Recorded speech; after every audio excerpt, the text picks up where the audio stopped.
where there was no reason to be optimistic about his own future or that of his country. But he was hopeful. He knew what was right. He knew that hope is about possibility, and he knew that hope is about knowing deeply, unequivocally what is right. And he knew that hope is about choosing to do right. And it's not an idle feeling. It is a powerful, powerful force. It fuels courage and it fuels change.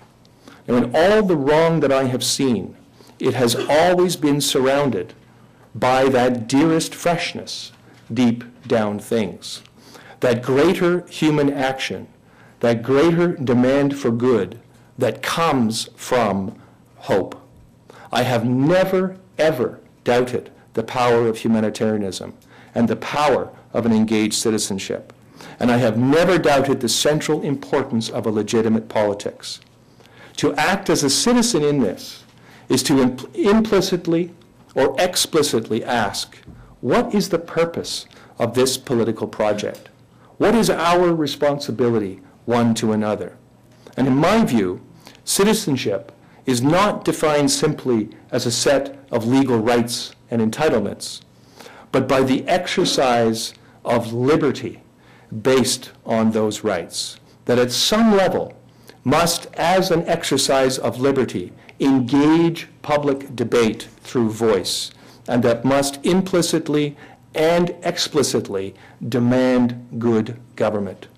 And good government accords not simply with populist public opinion, but with a public policy that reflects the values that are claimed by its citizens. Now, these are just simple ideas, but ideas have always been more powerful than economies or armies. And America is one such powerful idea. It is one of the most powerful ideas in the history of Western political tradition. And what I've always admired about America is its ability to transform itself. 1 month ago, 51% of Americans voted for Barack Obama. And it was a transformative moment, not only for America, but for the entire world. From Toronto to Kenya to Thailand to every single corner of this great country, a palpable joy literally lifted a smothering blanket of fear that has covered us for the last 8 years. And when America embraced possibility, the world did not simply change, it changed for the better. And I am today both hopeful and optimistic. Thank you.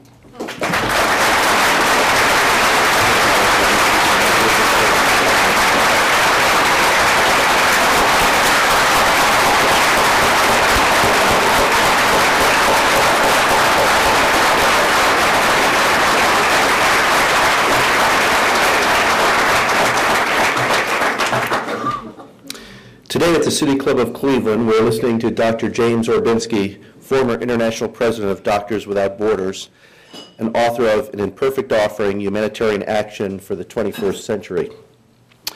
We will return to Dr. Orbinski shortly for our traditional City Club questions. We encourage you now to formulate questions for our speaker and remind you that your questions should be brief and to the point.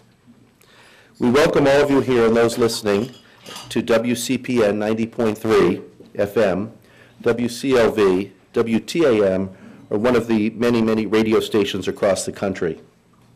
Radio broadcasts of the City Club are made possible through the generous support of Case Western Reserve University.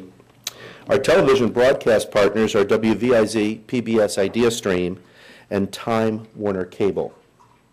Television broadcasts are supported by National City and Cleveland State University, and our live webcasts are supported by the University of Akron. Today's forum is the inaugural Tecovas Endowed Forum, recognizing a very generous gift from the Tecovas Foundation.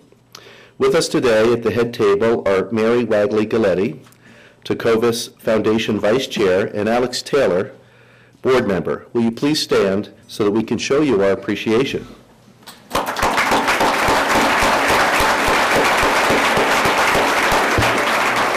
Thank you very much.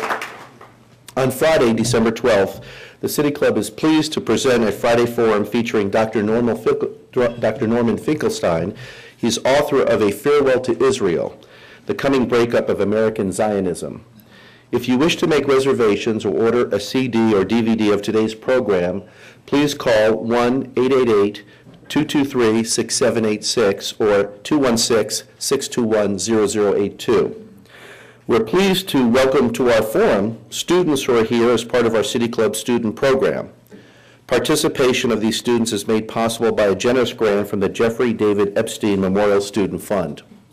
With us today are students from Rocky River, Midview, and North Olmsted High Schools.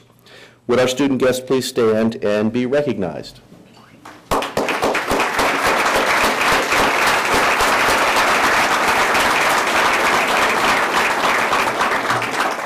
We're also pleased to welcome guests at table hosted by AIDS Task Force of Greater Cleveland, Baker Hostetler, Case Western Reserve University, Community West Foundation, and Darlene Ribello Rao. Thank you for joining us today. Now we'd like to return to our speaker for our traditional City Club questions and answers. We welcome questions from everyone, including our guests. Holding the microphones today are City Club Development Director Jessica Leary Allen and intern Maria Dabate. Now, first question. Please come back. Dr. Orbinski, as you had mentioned toward the end of your speech, your talk there, and I asked this question very delicately. What do you think that the incoming president, Barack Obama, could and or should do about some of these situations?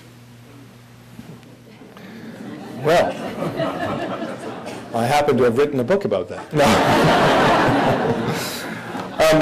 I think the first thing has already happened, which is an attitudinal shift, a change that embraces the world, and one that is realistic and optimistic, one that isn't naive about the realities that exist today in the world, and particularly, for example, around terrorism. Terrorism is a very real thing.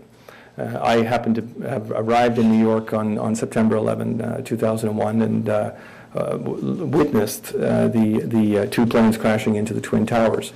And I volunteered for a day at a triage site helping some of the victims. So I know through my own living experience that terrorism is very real. And a few months later, I happened to be in India, in New Delhi, the day that the Indian Parliament was bombed by terrorists, and I know it's very real. I think there are a range of other issues that I've talked about that are very real, and Barack Obama has presented a different attitude, an embracing attitude that looks for common solutions to very real problems. And I think that's the most important thing today, is that shift. Concretely, there are a number of different areas and initiatives that could take place, and I could speak all day on them, but just in terms of broad principles, support for multilateralism, multilateral institutions is absolutely critical, and using those institutions, and using them with the full political weight of the United States. The United States should not be shy about its power, but it should use that weight within a multilateral institutional framework. There are very concrete initiatives around, for example, climate change that absolutely must be addressed, and America has both the political and economic clout to create a viable and meaningful initiative around climate change. The AIDS, TB, and malaria and other global health issues have, in fact, enjoyed under President Bush significant support.